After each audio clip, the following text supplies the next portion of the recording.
De tudo que aconteceu no jogo entre Atlético Paranaense 0, Flamengo 2, cara, roubalheira, né? Gol mal anulado do Gabigol comemorando e tomando cartão amarelo, Gerson sendo expulso, um absurdo total, cara, pra cima do Flamengo contra o mais querido do Brasil. Mas de tudo isso que aconteceu nesta partida, algo deixou o Mauro César Pereira assustado, horrorizado. Que eu também, quando eu vi aquelas cenas, eu também fiquei horrorizado de ver aquilo, cara. Como pode? Eu vou trazer para vocês o que é. O Mauro César, o corte que eu vou trazer para vocês, quero logo adiantar, créditos, imagens, direitos autorais, é lá da Jovem Pan Esporte. Vou trazer para vocês o que deixou o Mauro César Pereira horrorizado neste jogo onde o Flamengo eliminou mais uma vez o Atlético Paranaense em um jogo de mata-mata. Mas antes, vamos chegando daquele jeitão, assentando o dedo no like. O like de vocês que ajuda muito aqui o nosso trabalho, o engajamento. Então assenta o dedo no like. Se você ainda não é inscrito aqui do canal, ó, botãozão vermelho aqui embaixo, inscrito, inscreva-se, ó, clica nesse botão, é de graça, não custa nada, compartilha este vídeo para geral e ativa também o sininho das notificações. Então vamos acompanhar? Olha só o que deixou o Mauro César Pereira horrorizado, além de tudo que aconteceu naquela partida, a vergonha que foi da arbitragem, do VAR e etc e tal, algo deixou o Mauro César assustado. Vamos acompanhar. Agora, e o jogo em si? Porque o Atlético Paranaense no primeiro tempo teve bola na trave, o Davi Luiz salvou uma bola que era gol certo do Vitor Roque na finalização, e o Vitor Roque dando muito trabalho, ele que tá fechado agora com o Barcelona. Mas é um Flamengo que vence na Arena da Baixada, né, 2-0, e que, querendo ou não, no agregado, ficou 4-1, Mauro, pro Flamengo contra esse Atlético Paranaense, que é um time que chega sempre nessas competições de mata-mata. Ultimamente perde sempre, né, pro Flamengo, né? Porque são 10 jogos na Arena, os 10 últimos, 4 vitórias do Flamengo, 3 empates e 3 vitórias do Atlético. O Flamengo tem mais vitórias agora no recorte, desde aquela estreia do Jorge Jesus, que foi 1-1, no jogo de Copa do Brasil, né? Primeiro jogo do português no comando do Flamengo, esse é o recorte. Então mudou, tempos que o Flamengo só perdia lá, isso mudou. E esse ano, aquela derrota que houve também do Campeonato Brasileiro, teve um lance controverso do gol da vitória, que foi uma ajoelhada na cara do Santos. O Santos apagou e o gol valeu. Gol do Eric, que ontem fez gol contra, né? Eu não gostei da atuação do Flamengo, achei a atuação abaixo daquilo que o time deve apresentar. O time não conseguiu ficar com a bola e desacelerar o jogo como era a intenção, me parece, pela escalação. A pressão do Atlético era mais do que esperado, o time precisava de 2 gols para se classificar, então é claro que ia criar situações de perigo. Acho estranho também porque que um time que tem essa condição em casa abre mão de tentar pelo menos jogar no Maracanã e fica 18% do tempo com a posse de bola no primeiro tempo do jogo do Maracanã, não atacou, não saía jogando, só rifava a bola, só afastava o perigo. O Atlético jogou os 45 não, mas uns 30 minutos aproximadamente do primeiro tempo no Rio, como se fosse aqueles minutos finais que você está segurando o resultado e você só quer afastar o perigo e sendo muito pressionado. É um time que pode fazer mais também. Eu acho que tem que questionar isso também. Se o Atlético fizesse um jogo minimamente corajoso do Rio de Janeiro, talvez tivesse uma condição melhor para o jogo em casa, do que ter que virar de 1-0, no caso 2-1, né, que foi o placar do Rio de Janeiro, virar fazendo 2 gols. Mas achei que o Flamengo foi aquém do que deveria ser. Alguns jogadores muito mal, Everton Ribeiro mal, Gerson muito mal, Thiago Maia nem... Nossa, a queda técnica do Thiago Maia é um negócio absurdo, né? Ontem a última participação dele foi armar um ataque do Atlético. Ele errou uma bola fácil, armou o ataque e logo depois ele estava saindo do campo. E só jogou porque o Pulga sentiu uma lesão lá, alguma coisa no aquecimento. De novo, né? Mais um, né? A ter esse tipo de problema. Mas no segundo tempo achei que o Flamengo controlou melhor. Teve uma jogada ou outra, mas muitos tiros de fora da área, muitas finalizações ali no desespero do Atlético, com a vantagem que o Flamengo não trabalhou para fazer aquele gol no primeiro tempo, foi o caiu do céu, como também o Atlético não trabalhou para fazer vantagem no primeiro tempo, né? Foi um gol até controverso, muita gente acha que foi falta no Pulga, fez 1-0 e ficou se defendendo, não trocou um passe, não tentou sair jogando, não tentou construir nada, era só rifando bola. Então acho que no conjunto dos 2 jogos foi justo, o placar até diz isso, 4-1. E uma coisa que também me chamou a atenção ontem, já chama a atenção há algum tempo, acho que ontem atingiu patamares muito preocupantes. A gente discutiu muito essa semana sobre a questão de violência por razões óbvias com a morte da torcedora Gabriele do Palmeiras, né? Cara, o que é isso aí dessa torcida do Atlético aí? Boa parte da torcida do Atlético. que é aquele ódio no rosto daquelas pessoas? Eu entendo que, óbvio, eu acho o seguinte, mando de campo é torcida, pressão, vaiar o adversário, xingar o adversário, tudo isso está no pacote. Você tem que exercer pressão mesmo, se você não gosta daquele time, você vai vaiar, mas a coisa passa um pouco do ponto. O jogo mal começou, você vê o rosto de vários torcedores do Atlético, é um ódio, é uma coisa assim, os olhos esbugalhados, parece que vai sair, sabe? Os caras parecem que querem esmagar alguém. O Gabigol provoca os caras que provocam ele. Aí você tem uma reciprocidade. O Gabigol gera o amor e o ódio, né? Mas o Wesley, ninguém conhece um garoto, o moleque estreou outro dia, ele foi bater um lateral. Tinha uma mulher, inclusive, ali, ela parecia que ela ia se jogar dentro do campo. As pessoas se debruçam naquela mureta. Então, se você percebe que aquilo não é só provocação, gente. É um ódio, assim, parece que a pessoa pega todas as suas frustrações, a sua vida, os problemas, ou sei lá mais o quê, leva para aquilo e transfere para aquele jogador. Eu não vejo isso em lugar nenhum do Brasil. Nesse nível, sabe? É um nível de ódio, aquilo é ódio. Assustador. Então, aí o que acontece? O Gabigol faz o gol, vai comemorar o gol. O glorioso do árbitro dá um cartão amarelo. Ele tinha colocado. Isso é absurdo. Ele tinha colocado na súmula, olha, atiraram cerveja, copo, sei lá, mas o quê?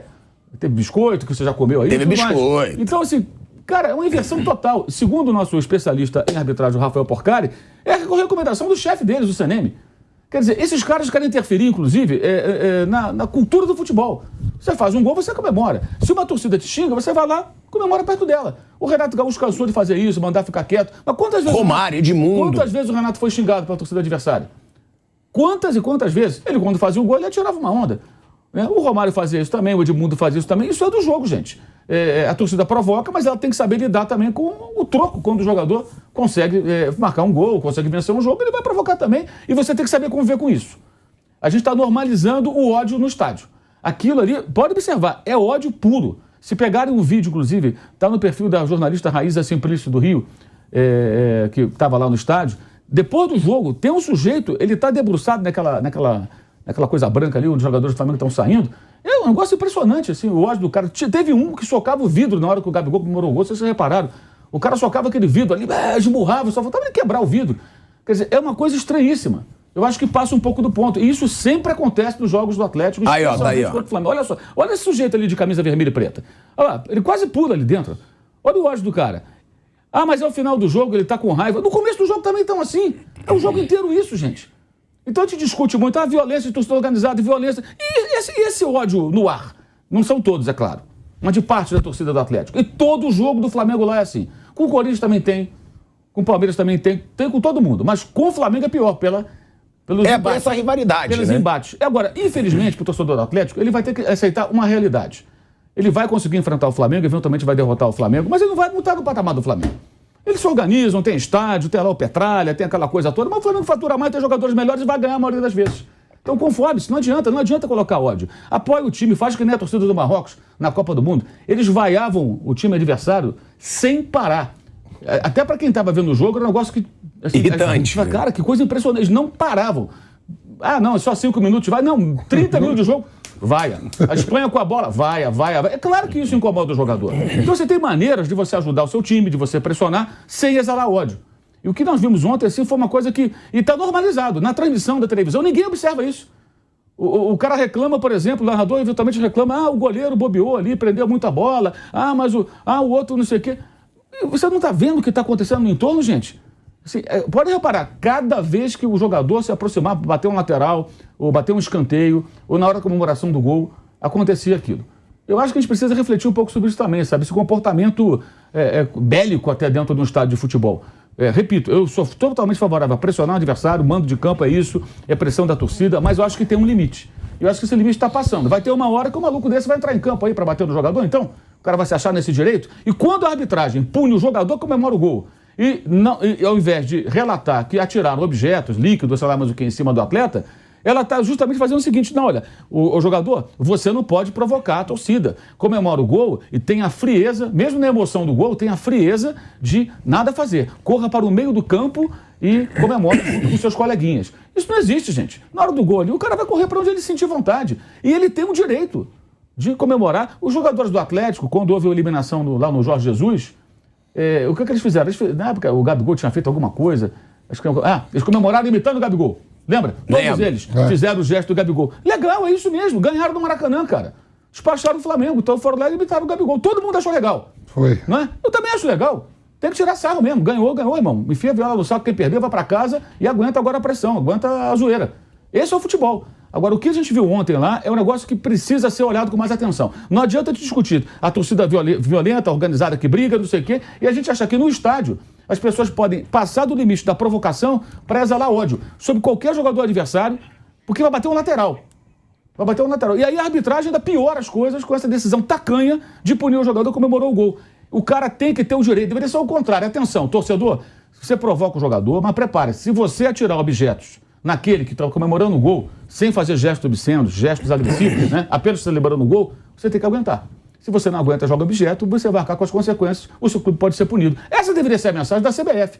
Mas a comissão de arbitragem, segundo o Porcari, orienta os árbitros a punir o jogador. E teve mais, a expulsão do gesto do Thiago Heleno foi ridícula. Eles não se esmurraram nem nada, aquela coisa de chapa esquentou, começou a separar uma briga, os dois ficaram se empurrando, amarelo pra cada um. Não, ali foi patético. Aí ele vem dar o vermelho pros dois, quer dizer, é uma demonstração de autoridade, né? Pequeno poder, a crise do pequeno poder, né? O do grande poder, que ele acha que tem um grande poder. Outra que me chamou a atenção, vocês repararam todo aquele imbróglio do jogo em Porto Alegre? O jogo vai ter, não vai ter, ou não vai ter com a chuva? Vai ter jogo. Aí vem o Wilton, vem o delegado do jogo, os repórteres ali à beira do campo da transmissão, perguntando, todo mundo quer saber, vai ter jogo ou não vai? Ele passa, ninguém fala nada. Parece que eles estão decidindo assim, vão resolver a crise mundial da fome, vão acabar com a guerra da Ucrânia, vão resolver o problema entre palestinos e judeus lá em Israel, lá na faixa de Gaza. Eles estão definindo o futuro da humanidade. Gente, que saco, né? Para e dá informação pra gente que está acompanhando, pro torcedor do Grêmio, do Bahia. Olha, deve ter jogo, o gramado tá melhorando, estamos analisando, mais 10 minutos. Aí o Wilton passa, o árbitro, não fala nada. Aí vem um delegado, não posso falar. Aí vem o outro lá, cara, não tem informação. O que essas pessoas pensam que elas são, gente? Se acham muito importantes, né?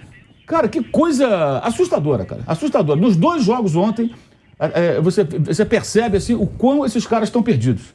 E como isso prejudica o futebol. Sabe, começou cedo no jogo do Grêmio contra o Bahia e terminou no Atlético e Flamengo. Um show de horrores desses comandados do CNM. Cara, é inacreditável o ódio. O ódio em caixa alta, letra maiúscula. O ódio que a torcida ali do Atlético Paranaense tem. Não só para com o Gabigol, é com o Flamengo. Né? Eles se deixassem, eles voavam em cima, no pescoço do Gabigol, do Wesley, do Ayrton Lucas, de todos do Flamengo ali. Cara, o ódio, os caras exalavam ódio. E como o próprio Mauro César ainda tirou uma onda, os caras não se acostumaram a perder? Não se acostumaram a ser eliminado pelo Flamengo? E isso vai continuar acontecendo sempre. Lógico que uma vez aqui, outra vez ali, eles vão eliminar a gente, vão ganhar da gente. Mas o comum vai ser eles sempre serem eliminados por nós. E o próprio Mauro César ainda tirou uma graça, uma onda. Tem que se acostumar, meu patrão. Se não se acostumou, vai num psicólogo, vai num analista, em alguma coisa pra... Agora, é inacreditável, né, cara? Ódio, o Flamengo ontem ganhou, não só do Atlético Paranaense, da arbitragem, do VAR, do ódio da torcida. É inacreditável, é contra tudo e contra todos. Comenta aí embaixo, deixa a opinião de vocês porque foi mais este vídeo aqui do canal Almeida Flash. Espero que vocês tenham gostado. Então é isso, até a próxima e saudações!